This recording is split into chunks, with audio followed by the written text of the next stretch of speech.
The perfect drum fill. In whatever situation you're in, we're always looking for that perfect drum fill, that I can feel it in the air tonight type of a moment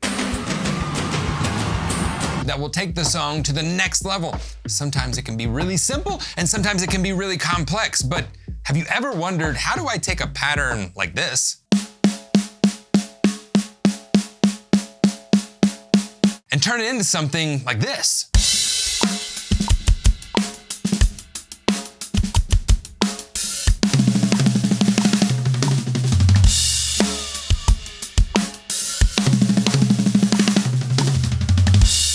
When you hear your favorite drummers, have you ever wondered, like, how did they take that from a very simple pattern to something very complex? Because often when we break them down, they are just that. They're a simple string of patterns put together in a different way. So how do we do that? Well, that's what this video is all about.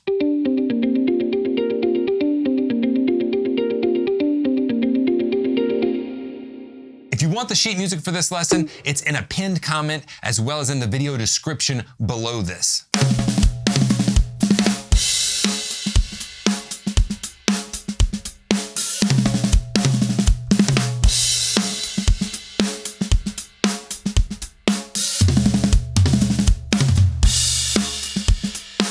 This is one of the most extensive and in-depth lessons that I've taught here on YouTube, and I'm doing it because I want to see you succeed. So make me a promise, if you're going to watch through this video, work through these steps and be successful with this. Take a simple pattern and make something out of it. Don't leave this video until you do that. In this video, I'm going to show you a very methodical approach to going through your practice time and taking something from an idea all the way through every phase of working through that and getting you a lot of source material to create your perfect drum fill for whatever situation you're in.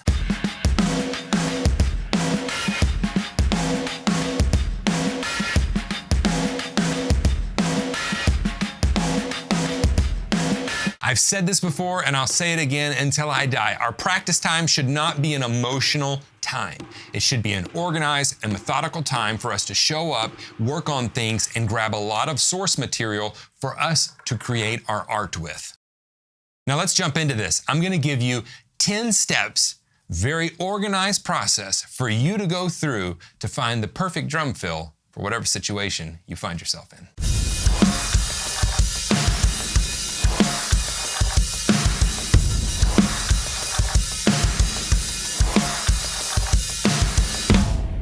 Let's get down to it. So I'm going to try to keep the talking down to a minimum. There has to be some because it is a lesson, but I'm going to try to demonstrate a lot of what is happening. All right, so the first step we need to do is decide on our patterns. We're going to use two very simple and very common patterns to work through this. We're going to use the Paradiddle Diddle, which is right, left, right, right, left, left, and then we're going to use 4 single strokes.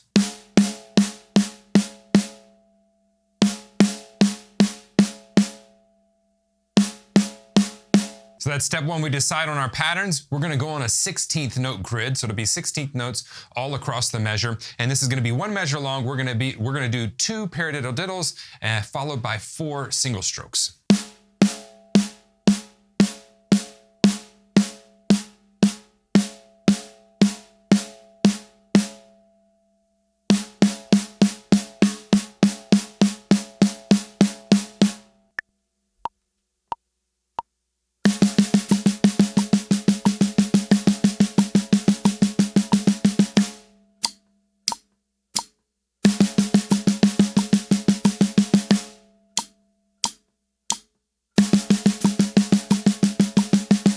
That's the first step. I suggest you use no more than 2 to 3 patterns to start off with and keep them simple.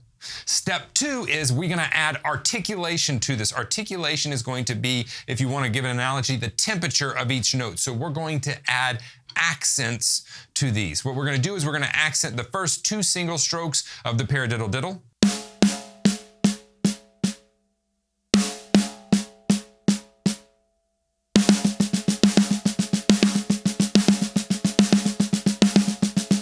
And we're gonna accent the last 2 single strokes of those 4 single strokes.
decided on our patterns. We have our articulation, so how we're gonna accent the pattern. The third step is we're gonna have phrasing. Now, phrasing is I actually have a system for this, the same as, I have a lot of systems that I teach in the Drum Better Daily program. So for like articulation, that's part of what I call the big 7 that we need to be working on. Phrasing can be worked through in a very organized way. I use something called zoning. Zoning is where we just cut up the kit in different sections. So zone 1 is going to be floor tom and snare drum. Zone 2 is high tom, snare drum. Zone 3, floor tom, high tom. Zone 4, hi-hat, snare drum. Zone 5 is ride cymbal, snare drum. You can have as many zones as you want. You can cut yours up however you want. They can have 3 pieces in them, whatever it is. But for organizational steps, we're going to use those zones for this lesson. So what I'm gonna do with phrasing is, I'm gonna work in zone 1, and I'll do some very simple variations of this pattern in zone 1.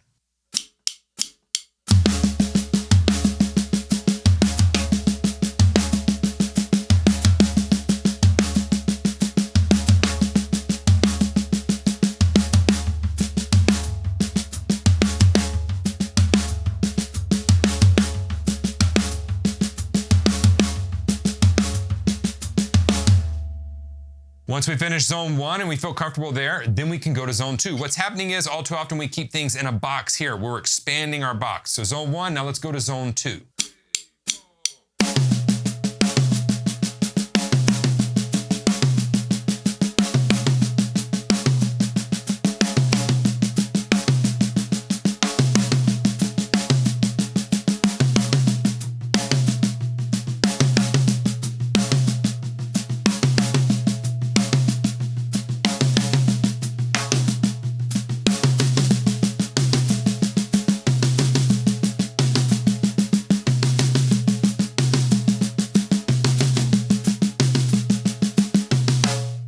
Zone 3, floor tom, high tom.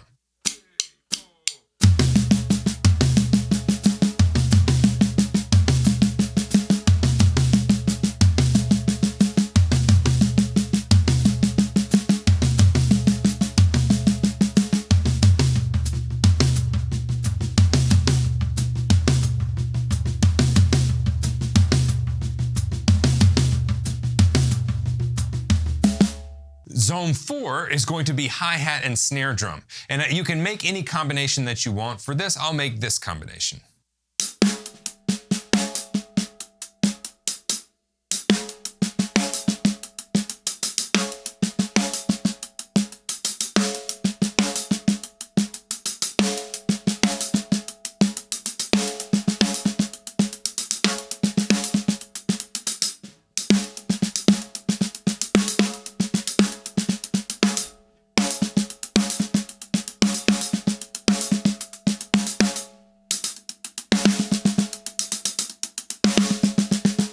And then we have zone 5, which is the ride cymbal. And I usually like to add a kick drum with that. You can use crashes with that, whatever that is. But zone 5 is ride cymbal, snare drum.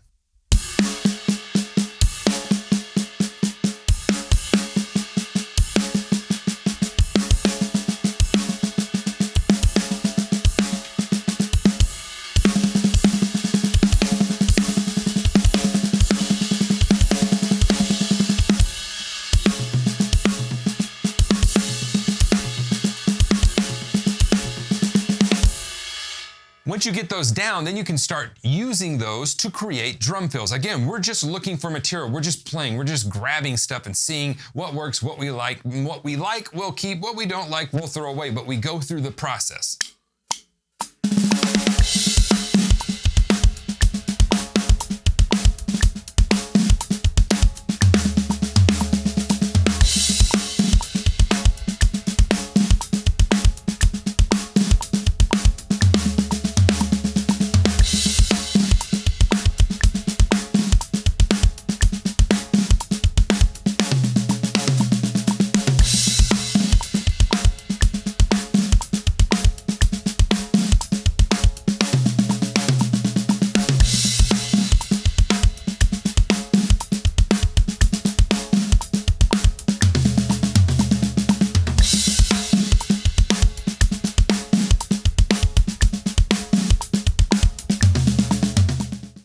remember, your practice time does not need to be this emotional time. We can have it be a systematic time where we systematically go through and get all of our source material so that we can be creative when we want to.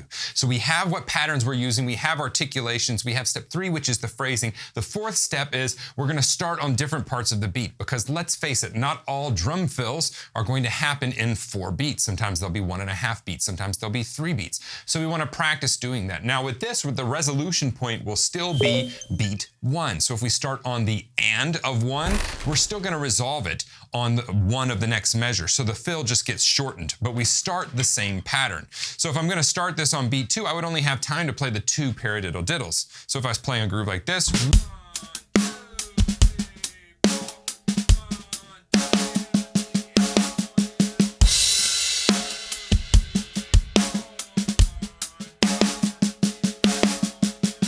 or 1,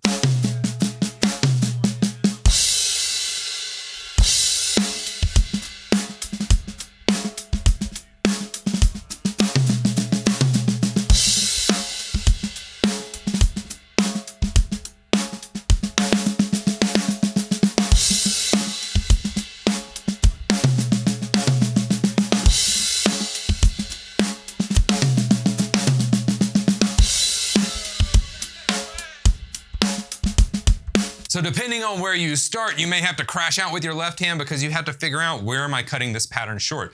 That makes you go through the pattern at a deeper level, and it makes you understand, how am I getting out of this? How am I crashing back in if I only have, 1 beat to play this drum fill? Okay, so that is how we're going to do it. So far we have get the pattern, step 1. Step 2 is articulations. We have phrasing. We have start on different parts of the beat. Again, we're just exploring. The next one is really fun. We're gonna change the grid. What is the grid? The grid is what subdivision we're using, okay? That's kind of like nerd speak for what's the subdivision that we're using. And any of you that are old drumline junkies will know that. So the grid is going to be 16th notes right now. So we have triplets, we have sextuplets, we have 32nd notes, and you're like, Steven, can't we use all of it? Yeah, we can use all those. But remember, we're doing this in an organized way so we don't get overwhelmed. All we're doing is exploring. We're getting source material here, all right? For you to make the perfect fill for whatever situation you're in, you have to have all the source material. All right, so the first thing we're gonna do, let's take it to sextuplets. Now, when we take it to sextuplets, that means we have how many notes per measure? 6 per beat. 4 times 6 is 24 notes, and we did just have 16 notes, so we're gonna have to expand the pattern. So what I'm gonna do is I'm gonna play the exact same pattern, paradiddle diddle, and then I'm going to play the 4 single strokes. Then I'm gonna add another paradiddle diddle, and then we're going to have 2 single strokes at the end of that, okay? So I'm still only using the source material that I started with. It's the same patterns, we're just now elongating this thing. So if we're here, that's gonna sound like this.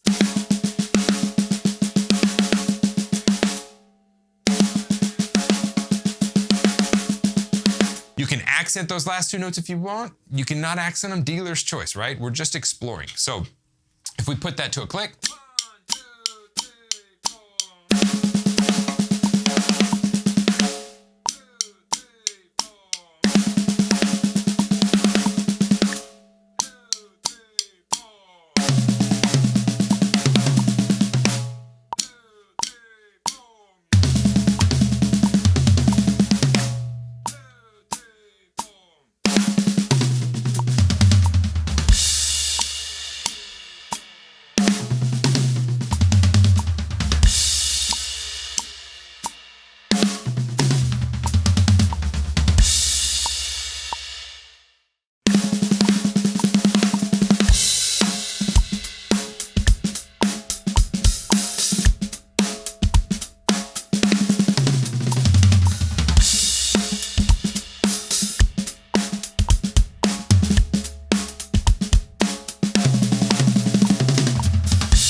so some of those I'm just thinking of like as we're going, just like I'm playing around with it. You can go back through the different zones, all those things. Some of these steps you'll get to and you'll go, ooh, let me revisit, step 3 or whatever that may be, all right? Remember, organized, methodical in your practice time. That's how we get the most out of this. The next thing that we're gonna be looking at is changing the grid again.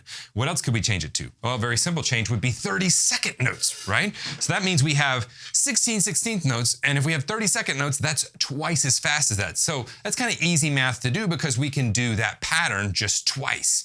All right, so if we're here, 1 E and a 2 E and a 3 E and a 4 E, here's the 30-second notes.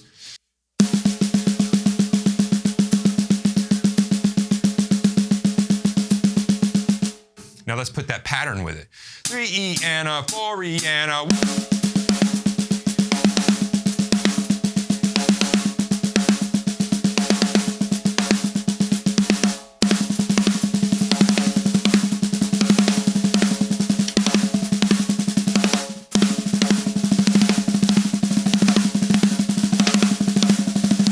Now that's kind of getting fun. All right, so once we do that, then of course we want to try to play a drum fill with that.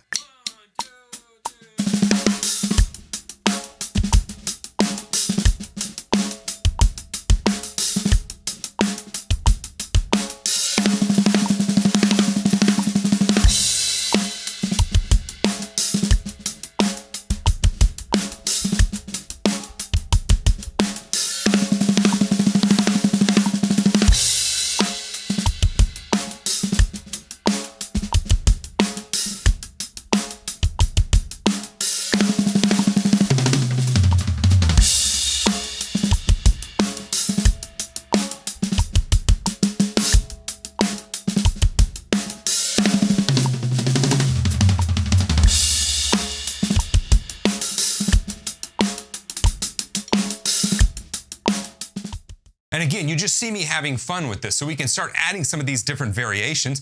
So let's take one variation we could do. Let's go here into zone 2.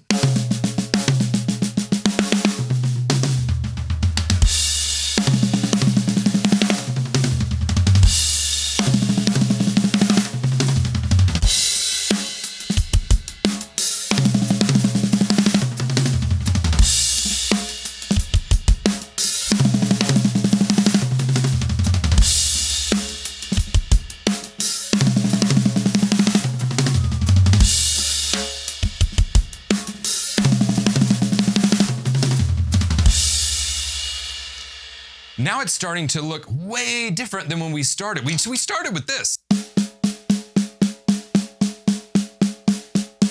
That's what we started with, right? And now we have. Again, all we're doing is exploring and getting source material. What's the next step? The next step is we've changed grids, used sextuplets, 30-second notes, 16ths, we could use triplets, we could use 8th notes, all of those things. Now, well, we're gonna mix grids. What does that mean? Mixing grids is just where you take two different types of subdivisions, we mix them together. So let's take real easy, this is easy, so 2 beats, let's do the pattern once, paradiddle diddle, paradiddle diddle, and then the 4 single strokes, that's gonna be 2 beats and 30-second notes. And then what we'll do is we'll take 2 beats of sextuplets, so right, left, right, right, left, left, right, left, right, right, left, left.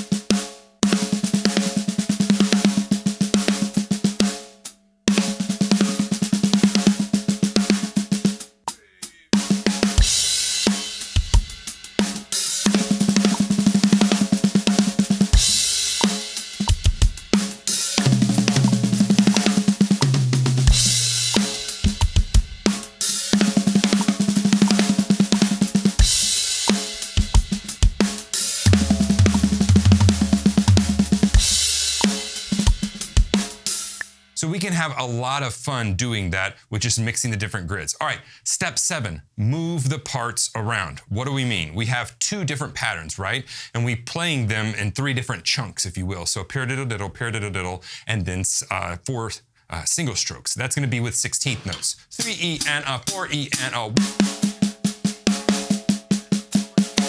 In my mind, I see 3 distinct chunks. I talk and teach a lot about chunking with my students. Chunking is where we just take these individual parts and we group them together. So a paradiddle diddle, and 4 single strokes. I have 3 different chunks within there, and I can leave them in that order. I can move those chunks around almost like Lego blocks. So let's do a paradiddle diddle and then sandwich the 4 single strokes in between another paradiddle diddle. We got a paradiddle diddle sandwich, right?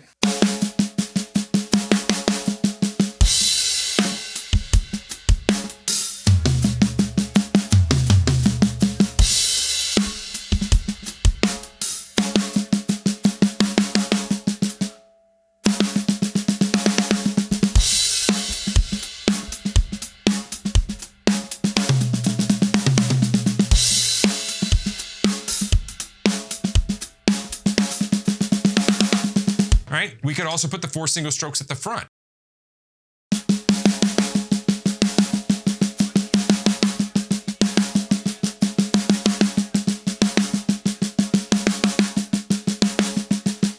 So we can move those chunks, and we can also split those up if we want to into even smaller parts, but I don't want to get into that right now. That's with 16th notes. Now, when we had the sextuplets, we had several different parts too. And as long as you have all of those parts in there, it's going to make that. So with sextuplets, we had a paradiddle diddle, the 4 single strokes, paradiddle diddle, and then 2 single strokes. So I see 1, 2, 3, 4, 5 different chunks there, okay? So let's just move around the single strokes. Let's do a paradiddle diddle, the 4 single strokes, paradiddle diddle, 2 single strokes.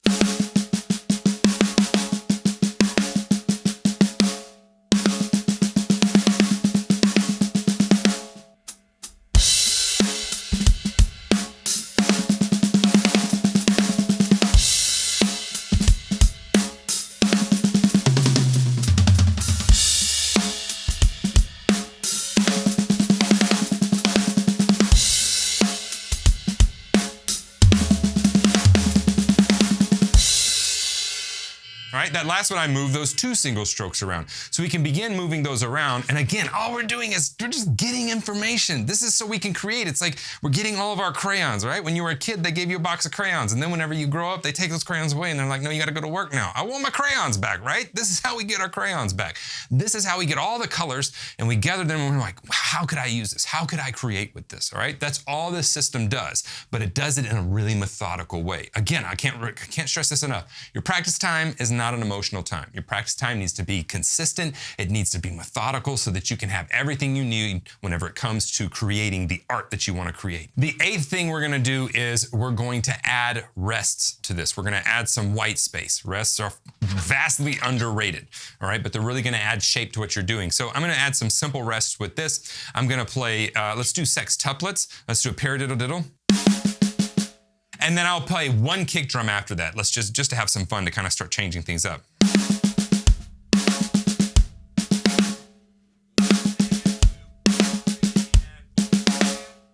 One and 2 and 3 and 4 and.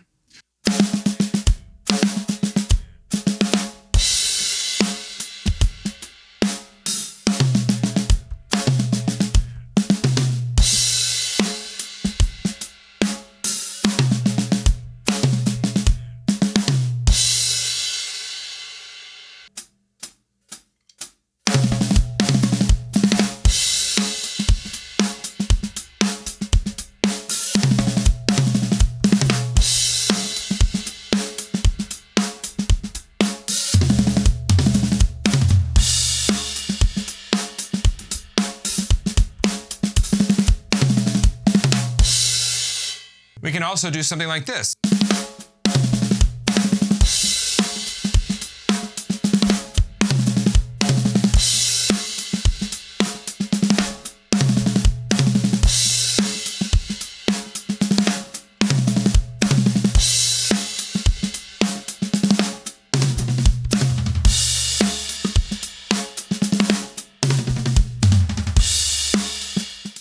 Let's add some rest to the 32nd notes. Let's do something like this.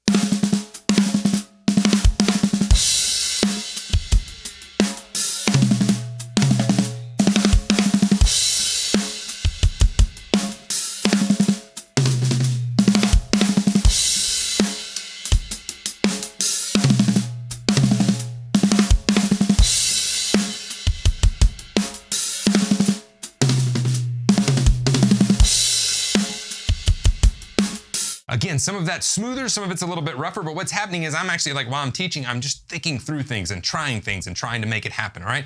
That's what I want you to be doing, is having fun with this. All right, so number 9 is change the resolution points. Now we've already started on different parts of the beat, but we were resolving or ending the fill on 1. Now we're gonna change that. We're gonna change it all up. We're gonna change the resolution points to like the and of 1, the E of 1. So we'll start on the and of 1 of one measure, and then we'll end on the and of 1 of the next measure and keep the groove going how it needs to.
So you see, I'm like thinking through this stuff, and it's like, okay, where are we resolving, where are we resolving? So this gets you very, very comfortable with the pattern. It gets you very comfortable with resolving the pattern on different parts of the beat. Now we can do something that's not 16th notes. Let's go back to that 32nd note drum fill that we had. The one, I believe, was going like a...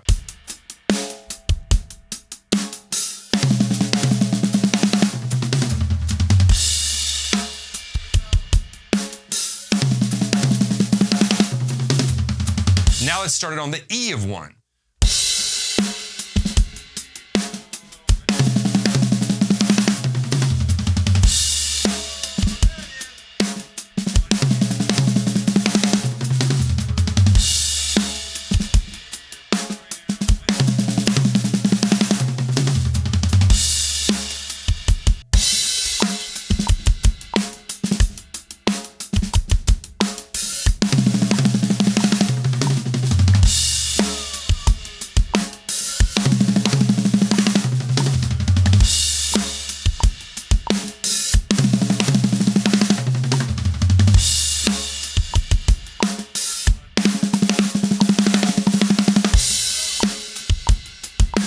All right, so this gets to be a lot of fun, right? And you can honestly see me just having fun with this.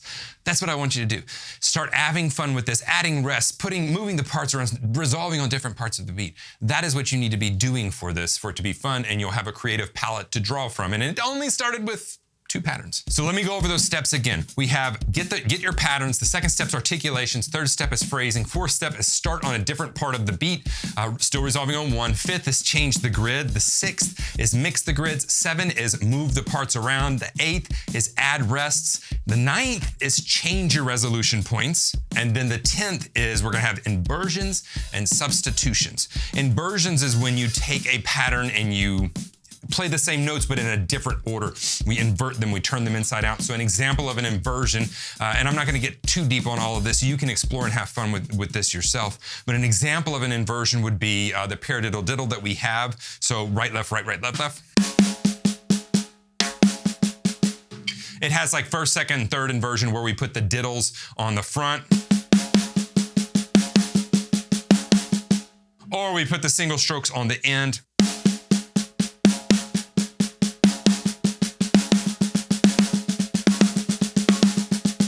So they have different inversions. We can do that with all of those patterns. And now instead of it being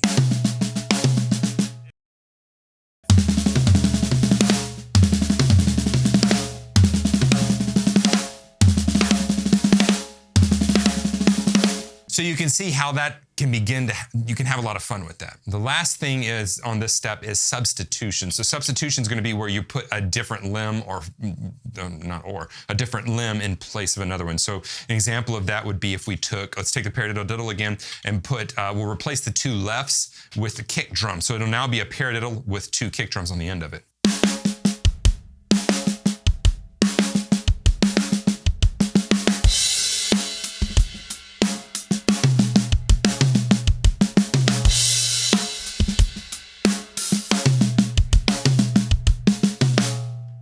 That's a very simple one. Now, if we take that and we do, let's go back to the sextuplet one we had and use that substitutions.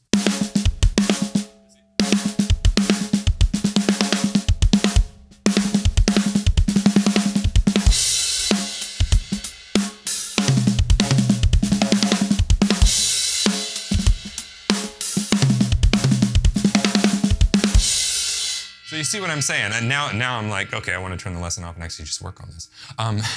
That's what happens when I'm teaching the lessons. It's like, no, okay, I need to work on this. Turn all the cameras off, and now I spend hours in here just messing with this stuff. All right, so that's gonna be the 10th step. Again, download the sheet music with this because it really is going to help you in sourcing through this. As well, I have another free lesson here on YouTube that's about the paradiddle. Go watch that. If this helped you, hit that thumbs up button, share it with somebody that you think it may help. Leave me a comment. Let me know what some of your favorite combinations are. Let me know if you like this type of lesson material as well. Subscribe to the channel. Click that notifications bell so that you'll be notified every week whenever I upload new videos. But whatever you do, I'll see you here in the next video.